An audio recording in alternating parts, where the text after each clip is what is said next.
rise of Rome is truly extraordinary. We look back on it from the perspective that it was ordained, that it was destined to happen. But in reality, it was a very small Greek city-state that rose to such great heights and achieved such enormous success, the world has never been the same.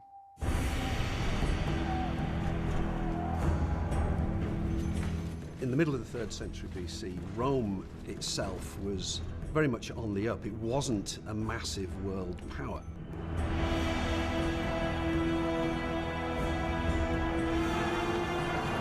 Rome's expansionism was driven by defensive considerations. They were protecting their own interests or protecting their allies, even if reality meant that they were attacking other people. The military was central to Roman society. It undergirded everything that they did. Rome conquered what we called at the time the known world, and Rome power grew based on fear. When Rome conquered its enemy, it didn't just lead them to their own devices. It moved in, it set up systems.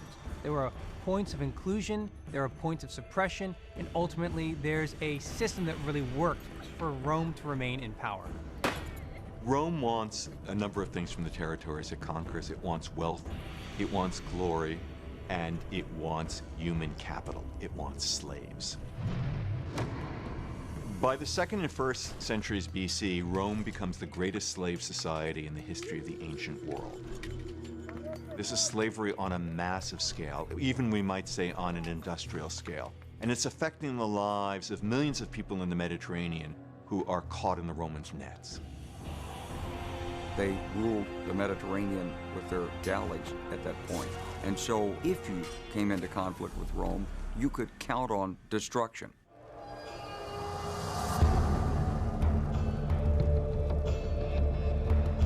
In the 2nd century AD, Rome had reached its zenith, its greatest territorial extent. It was kind of like when a roller coaster gets to the very top of a rise and is about to go down the other side. You get this glorious moment of feeling like you're on top of everything, and you're almost unaware that terror is about to start. This happened, I think, to the Romans in the 2nd century. They were sitting on top of the world and weren't aware that in the 3rd century, everything was going to come apart. You could say the Roman Empire's eyes are bigger than its stomach. It pushed really far out, and then it ended up with an empire which was too big to manage.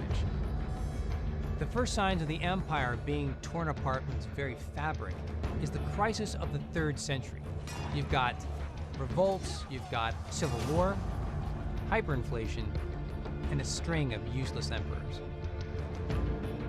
As the Roman Empire began to crumble and the territories that it had once controlled began to fall away from Roman power and fall into the hands of barbarians, they had to come to grips with the fact that they were no longer the only big player in this game, that they were slowly surrendering power to other people that they had to now treat as equals.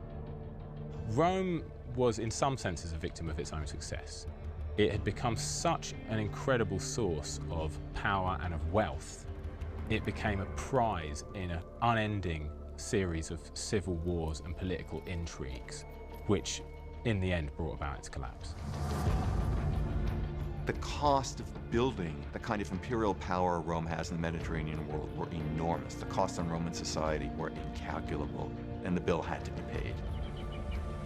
We're amazed that Rome lasted as long as it did, but the fact that it collapsed is not so much a sign that the Romans themselves were weak or had a bad idea in undertaking this project at all. It's more of a sign that empires are bound to go up and down, to rise and to fall. The Roman Empire lasted for 5 centuries. At its height, it ruled over 60 million people and 2 million square miles.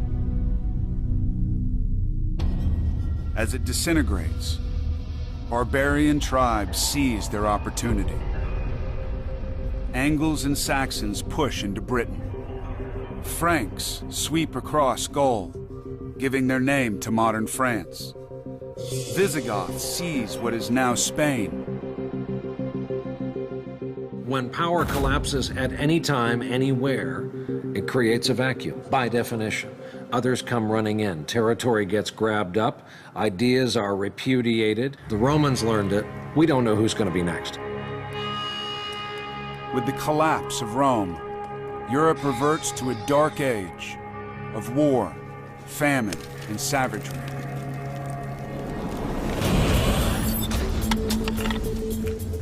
Many essentials of Roman life lost for centuries.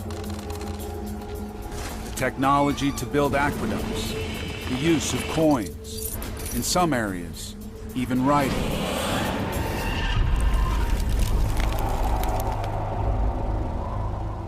Rome loses 95% of its population.